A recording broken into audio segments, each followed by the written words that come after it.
Hello students, welcome to Legacy IAS Academy. In today's video, we are going to discuss about the 70 years of Panchsheel Agreement.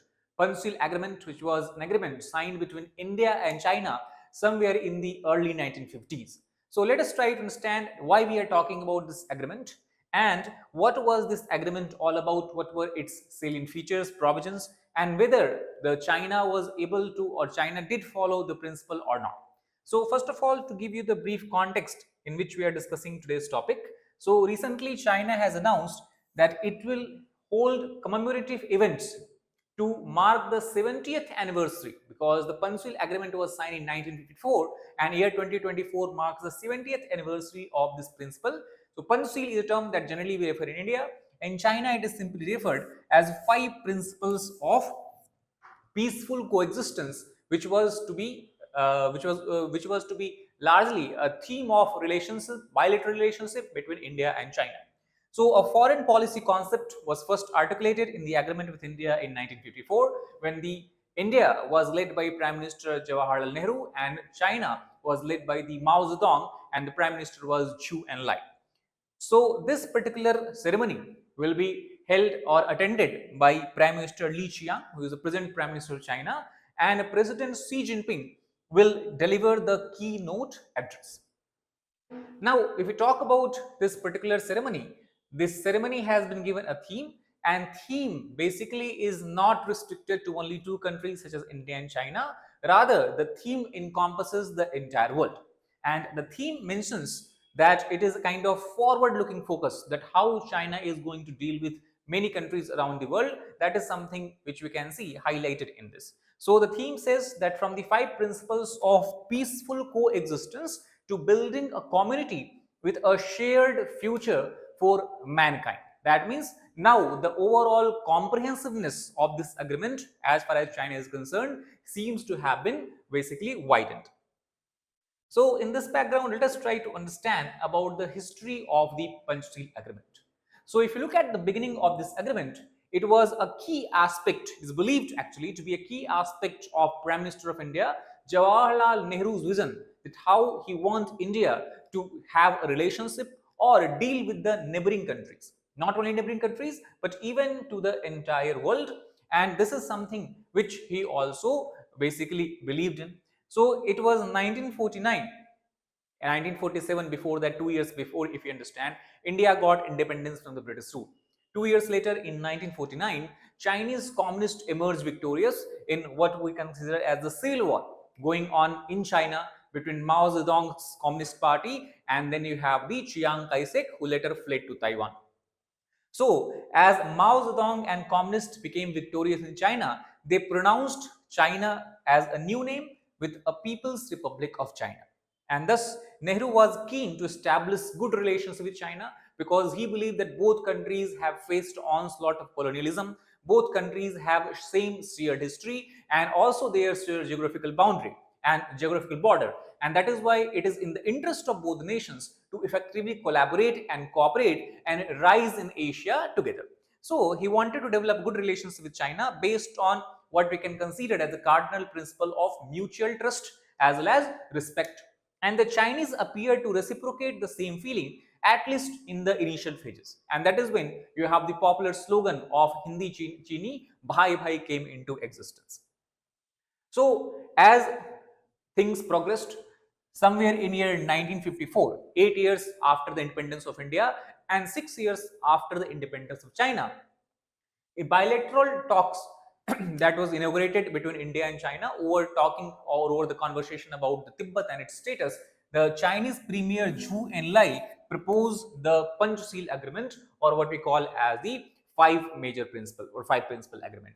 Now the term Panchsheel, if you refer to, it can be referred or it can be understood as similar to the Buddhist concept of Panchasila. The Buddhist concept of Panchasila is nothing but it is a moral vows that everyone or who is the follower of Buddha has to follow. So these moral vows are such like that. Basically, it promotes abstinence, abstinence from 5 different things. What are these 5 different things? Abstinence from killing of any living being. Second, abstinence from taking what honor does not give. That means we can say abstinence from stealing. Third is abstinence from committing sexual misconduct. Fourth is abstinence from lying or telling lies. And last one is abstinence from taking any intoxicant or any drugs. These are the 5 moral laws taken in Buddhism, and this is believed to be associated with the modern concept of Panchsheel as well. Now, also interestingly, it was during this bilateral talk agreement that was going on between India and China, India accepted Tibet to be part of China itself. So, Panchsheel, the 5 principle, was signed later on between the Chinese ambassador to India and Indian ambassador to the China. And as far as these principles are concerned, these were the 5 principles as it has been clearly inscribed in even the stone where this meeting or where this agreement was signed.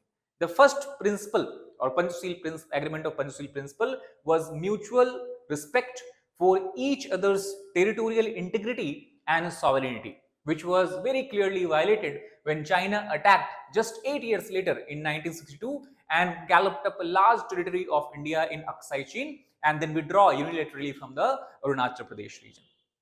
Second principle was mutual non-interference in each other's internal affairs. That means both countries will only discuss what is bilaterally relevant to them. Whatever is happening in the internal politics, internal society of the countries will not be a matter of concern for each other. Third, equal and mutual benefit working relationship. That is something both nations will strive to work upon, strive to build upon. Fourth was mutual non-aggression. That means militarily there will be no aggressive tactics, no aggressive strategy that will be deployed, which obviously got violated in 1962 war. And last is peaceful coexistence, which is believed to be the underlying philosophy of which India wanted to have with the China in its bilateral relationship. So April 28, 1954, the exact date on which this agreement was signed and came into effect.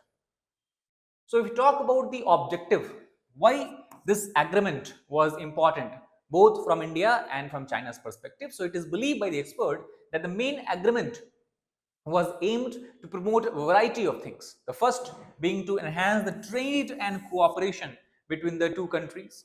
And for that matter, both countries agreed that they will establish trade center in each other major cities of the country. Also, the agreement laid out a framework that how we can facilitate trade between India and China. And the agreement also listed important religious pilgrimages, provisions for pilgrims, and acceptable routes and passes available to them. The most important pilgrimage journey that Indian pilgrims undertake to China being of Mount Kailash, also known as Kailash Mansarovar Yatra. And Kailash Mansarovar Yatra as of now can be taken via 2 passes. First pass is the Lipulekh Pass lying at the tri-junction of India, Tibet and Uttarakhand, and second is the Nathula Pass lying at the tri-junction of India, Sikkim and Tibet. So any of these routes can be taken by the pilgrims to go onward to Mount Kailash, which lies in the geographical territory of Tibet, which India has accepted to be part of China. So these are the overall, we can say, objectives of the Panchsheel Agreement. Now, the Panchsheel Agreement can also be linked to the foreign policy that India basically adhered to in the later decades. The most important of that being the non-aligned movement. So, if we try to understand historically, it was in the year 1955, in the month of April, 29 countries of Asia and Africa, they met together and took part in what is popularly known as Bandung Conference. And it is in the Bandung Conference where a 10-point declaration was signed, and in that 10-point declaration, it also has co-opted the 5 principles or Panchsheel of mutual coexistence. Further, the Bandung Conference would serve as a precursor to the non-aligned movement. Non-aligned movement, in simple way if we describe it, it refers to a conscious decision that has been taken by the countries who were part of non-aligned movement that they will not align themselves either to any of the power blocks that were prevailing at that time, one led by the US and other led by the Soviet Union. That means the countries or the members of NAM decided collectively that they will follow an independent approach without favoring any of these 2 power blocks. And the first NAM summit that was held in Belgrade, which is currently a capital of Serbia, and at that time it was the capital of what you can call as Yugoslavia, it accepted the Panchsheel as a principal core of the grouping. and that is something which has been followed by all the principals. Now, if we talk about the major leaders who gave rise to Panchsheel or who were member or part of Panchsheel, was Prime Minister Jawaharlal Nehru, who was from India. Then we have Sukarno, who was from Indonesia. We have Nasir, who was from Egypt, and then we have Joseph Tito, who was from Yugoslavia. So these were the founder member, or Nkrumah from, we can say, Ghana also. So these were the founding member or the major members of the non-aligned movement.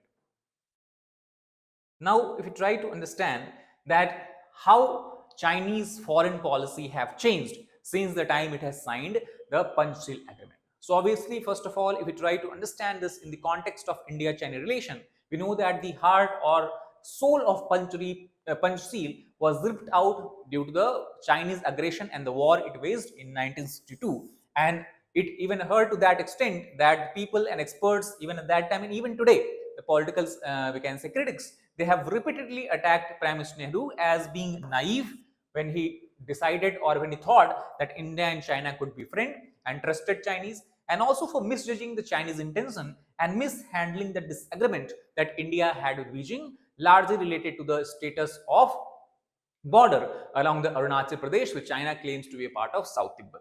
So China's stupendous economic growth that it has largely seen especially after coming of Deng Xiaoping, and then in the current time under the what we can say leadership or premiership of Xi Jinping, the Chinese foreign policy has evolved significantly, and now it has become increasingly aggressive in nature. And this is something not only related to India, but to all other neighbors and also countries such as US, which China considered to be its rival.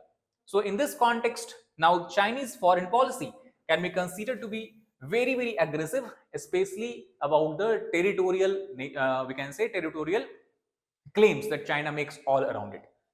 And the first territorial claim that you can study about is around the South China Sea, which China has drawn its own line, popularly referred as 9-dash line. And as per this 9-dash line, China claims the territory which belong to other Asian countries such as Philippines, Malaysia, Vietnam, Indonesia, Taiwan and all. So basically what we can say, claims over territories and has repeatedly engineered hostile situations with much smaller neighbors to its east and southeast. This being sending of its warship in the territorial waters of Taiwan, in territorial waters of Philippines, and all these kind of things. Not even that, if we talk about the United States, it has harbored a hostile relationship and it has mounted a trade and diplomatic challenge to the American dominance in the various parts of the world. And this being true largely in last few years after the Russia-waged war in Ukraine, and now the Sino-Russia alliance seems to be taking a shape, especially we can say with the alliance that also encompasses North Korea and Iran in the Middle East. Then as far as the India is concerned, since the summer of year 2020, India and Chinese forces have been locked in a standoff along the line of actual control in the Ladakh, what we can consider as this region of Aksai Chin. And the standoff has been going on, and even after multiple levels of meeting that has taken place between the groups of both India and China, it has basically not yielded any kind of substantial breakthrough. So we can say that China-India relationship still has not came out or has not come out from the troubled waters, and this is something you can also understand from the recent statement or recent decision that was taken by the Indian authorities when Chinese demand of having a direct flight between India and China was categorically rejected, saying that unless and until there is no improvement in relationship, such direct flights cannot be thought of. So that is all about this particular video. I hope you understood overall about what was the Panchsheel Agreement, why we are talking about this agreement now, and what is the Indo-China status of Indo-China relationship and the Chinese foreign policy in the modern times. Thank you very much.